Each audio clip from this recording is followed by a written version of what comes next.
Let's continue learning about the structure of proteins. We had seen primary and secondary structures till now. A primary structure is a polypeptide chain, and secondary structures are alpha helices and beta sheets. The polypeptide chain starts to fold onto itself and forms a globular shape. At this point, we have reached the tertiary structure of protein. Tertiary structures have 3D structure.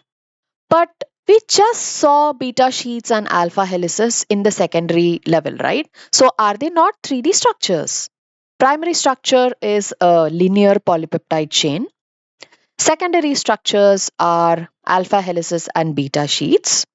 And when they form tertiary level proteins, the entire polypeptide chain folds upon itself. So the difference between secondary and tertiary is that secondary structure have local 3D shapes. It's only part of the polypeptide chain which is getting into the 3D shape. But at a tertiary level, it's called as a global 3D shape because the entire polypeptide chain attains that 3D shape. Shape is compared to a hollow woolen ball. Tertiary structures are unique for each and every protein. So, why does the protein want to fold this way? At this point, the answer is just too easy. It's just more chemical interactions. So, in primary structure, we saw there were peptide bonds, right? So, it's a covalent bond, meaning they were formed due to sharing of electrons between two elements. But in case of secondary and tertiary structures, they have non covalent interactions between them. These are weaker bonds. This causes the chemical groups involved to very weakly interact with each other. So, do I mean they stick to each other on the surface, like this electrostatic interaction? Um, Kind of yes, you might not be wrong there. Let's look at each of the interaction that we find in a tertiary structure. We start with the hydrogen bonds. Imagine there is a child who's already held on to the hand of an adult. Let's say in this case it's one of the parents. The child sees the other parent and it extends the hand to reach the parent, and the parent also reaches out to hold the hands of the child. This is how a hydrogen bond forms. Just that the child here is the hydrogen atom and the parents here are oxygen atom or other atoms like nitrogen and fluorine. Basically, any atom that has electron attracting capability than hydrogen is involved in the hydrogen bond formation. Imagine we have a bunch of positive and negatively charged groups, and somehow they kind of interact with each other when they come closer.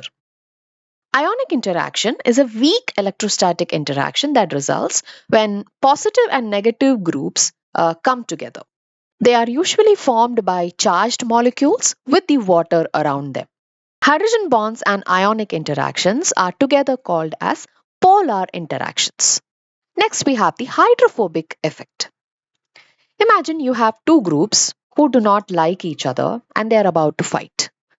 Naturally, this would be the stance, right? You see one group which has clustered so that they have more power to fight against the other group. Hydrophobic interaction is similar. It's just that it's between non-polar groups and water. Non-polar groups don't like interacting with water. They are hydrophobic. When they realize there is a group of hydrophobic groups nearby, they all bunch up together and push the water out of the tertiary protein structure. This is a weak interaction, but hydrophobic effect contributes to 50% of structural stability in a tertiary structure. And finally, we have Vander Waals forces. Imagine you and your friend, and something has happened to you. You are sad, but your friend still doesn't know about it, so he is still happy. So you go to the friend in order to share what has happened with you. They too become very sad and they are extending their sympathy towards you. And this interaction creates a closeness between you both, right? Van der Waals forces are something similar. It happens between molecules when they interact at a specific distance with each other. Van der Waals force is the weakest force among these interactions. We also have a special bond which is called as a disulfide bond, and it's usually formed between the sulfur groups of to cysteine amino acids. This is how the interaction looks like. So with all these type of bonds, when they come together, you see that the protein structure is folding into a 3D structure. For tertiary structure, the interaction between the R groups of the amino acid between themselves and with the environment is very important for the structural stability.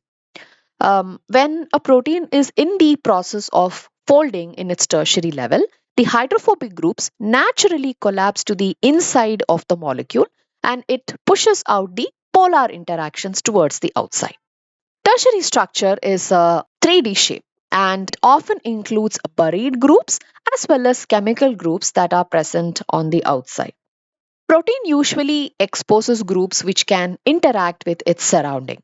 We can also see the secondary structure motifs like alpha helix and beta sheets within the tertiary structure. Now imagine you subject this protein to heat. All the weak forces that we just learned are affected by heat and they can be quickly undone. The protein structure starts to change and this interaction makes it a denatured protein. The protein structure falls apart because all the weak interactions are gone. Now, this is important because for a protein, the structure is what gives it its function. So, when structure falls apart, the protein loses its function. You remember we talked about eggs? Well, that's a good thing because it's a protein that we eat, right? So there is nothing serious about it losing its structure. But now imagine you're working with a certain enzyme and you accidentally expose it to heat. The enzyme would lose its structure because it's in the tertiary level of protein structures. That could be a problem because then the enzyme loses its function. And finally, we come to the quaternary structure of proteins. Let's learn with the human hemoglobin as the example. Hemoglobin has two molecules, heme and the globin part. Globin is the protein part here. It has four peptide chains. The peptide chains are two copies of the alpha chain, which is a 141 amino acid peptide chain, and the beta chain, which contains 146 amino acids. So together they form 574 amino acids. Each of these peptide chains are folded into their tertiary level structures and they are known as subunits. These subunits come together and interact with each other with all the non-covalent interaction we just saw in the tertiary protein level. This results in the completely functional quaternary structure of a protein. For hemoglobin, a heme molecule is added to each of the subunit to make it fully functional. So we can say the quaternary structure of a protein gives the protein its architecture, or simply said, the shape. Here, even if the image is blurred, you can say that it looks like a star, doesn't it? So this is a specific protein called as pCNA, proliferating cell nuclear antigen. It's a protein which is very important for cell cycle. Although this looks like a singular structure, there are three specific subunits here and each of them are in tertiary structures because you can see the secondary motifs, alpha helix and beta sheets within them. This image is more 2D, right? Let me try to project it into a 3D structure for you. So if you ever need to look at the 3D shape of a protein, every protein has a certain number in this database called as protein data bank. So you figure out what the protein data bank number is. You enter it into the site.